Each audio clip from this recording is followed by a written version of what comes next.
Alright, so you're considering whether buying a gaming desktop or a gaming laptop. You don't know which one to get, and you've come to this video for someone else's opinion to hopefully shed light on yours, make you feel better about the purchase you're about to make, or make you make up your mind whether it's a desktop or a laptop. You got them right there, you're staring at both of them, and you just need some extra information that you can't find online. So let's get right into this video. We are going to start with laptops, some pros and cons, and we'll move to desktops. So first off, the first pro for a laptop or a gaming laptop is the fact that it's super convenient. You can bring it with you. It's portable-ish. We'll talk about that. And it's something you just bring over to your friend's house, play a game, and just have some fun. You know, you don't have to worry about lugging around a big box and having your monitors with you and your keyboards and your mouse and all that stuff and worrying about setting it up, looking for extra plugins on the wall. Gotta get out that power strip. It's something you can bring with you and play. You possibly could even do this in school and impress all your friends. A next pro to a laptop is the fact that not only is it more cutting edge, it's kind of a cool thing to have. You know, not a lot of people have a gaming laptop, but it's something that is kind of like a staple. You can say, oh man, I got that Alienware, I have that MSI, or if you're fortunate enough to have a Razer Blade, you can pull that thing out and people will be envious, whether they're console players or PC players. They look at that and they'll be like, you can play games on that. And all you gotta say is yes. So let's move on to some cons. And unfortunately, the cons outweigh the pros when it comes to gaming laptops. So first off, we're gonna talk about form factor. They're thick, and not the good kind of thick. They're super heavy, and it's pretty much like carrying around a brick with you everywhere you go. And I know some of you guys are like, yeah, but the Razer is just as thin as the new MacBook Pro, and it's a gaming laptop. Yes and no. The Razer Blade thermal throttles, and what that means is whenever you're gaming on that thing and you're putting the screen to use basically, and all your cores and your hard drive and your video card, thing heats up and it starts slowing down.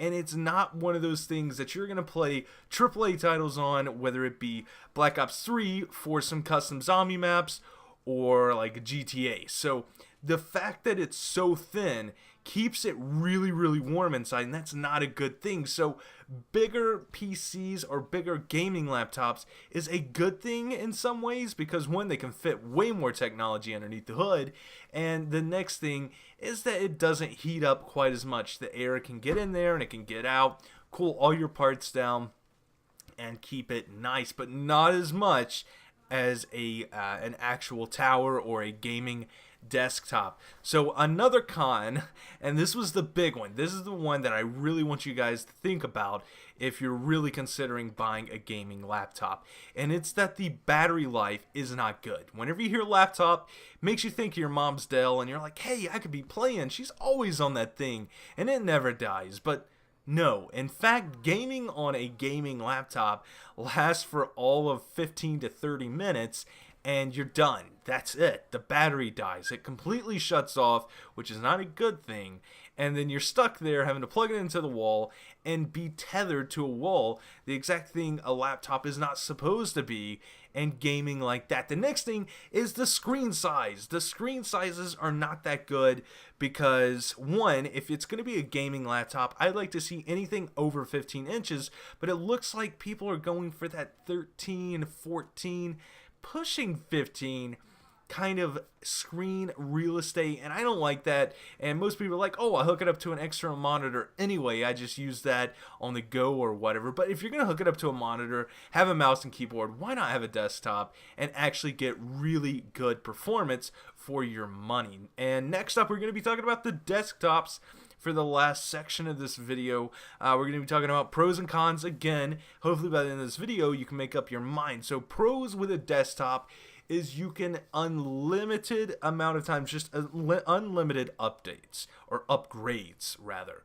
You can, if you need more RAM, you stick some more RAM in there. If you need another graphics card, you hook another graphics card in there. You either yank the one you got out if it doesn't support SLI or Crossfire, and you put the new one in, and if that one supports SLI or Crossfire, you put another one in, and you bridge it, and you have the power of 2 graphics cards to 1 monitor, or 2 or 3, or however many monitors you have when you're playing games. So you can always upgrade, even if you spend a small amount at the beginning. As long as you put your money into decent parts that you can work on and work up from, you can always upgrade. So that's why I always say put a little bit more money into your CPU and motherboard to make sure that you have proper expandability, and also with your power supply. That's 3 things you really need to put your money into whenever you're building a budget build PC, unless you're going to be happy with that and you know that you're going to upgrade the complete thing in a few years. So that's something to look forward to in a desktop. The next kind of pro for a desktop is that you're getting actual performance. So as with a notebook, you're getting the M versions or the mobile version. You're getting a mobile graphics card. You're getting a mobile processor. And not all are like that. I do give that. I'll take that. But the majority out there are like that. You're getting the mobile GTX 980 or 960, 970, and it nowhere near stands up to what the performance is of that of the desktop version. And now let's move into the cons of having a desktop. And the number one thing is there is absolutely no portability.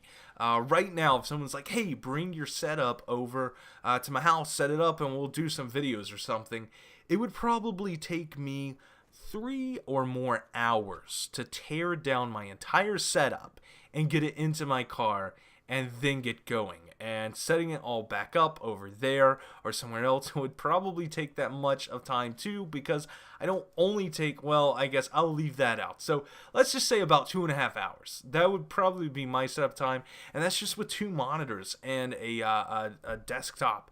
And it's not even the fact that it's like, oh, you just unplug it and throw it in. It's all my cables are neatly organized, so you gotta deal with that too. You're not just gonna slap them back, and that's a con. And I can't really think of too many more cons for a desktop. I guess size.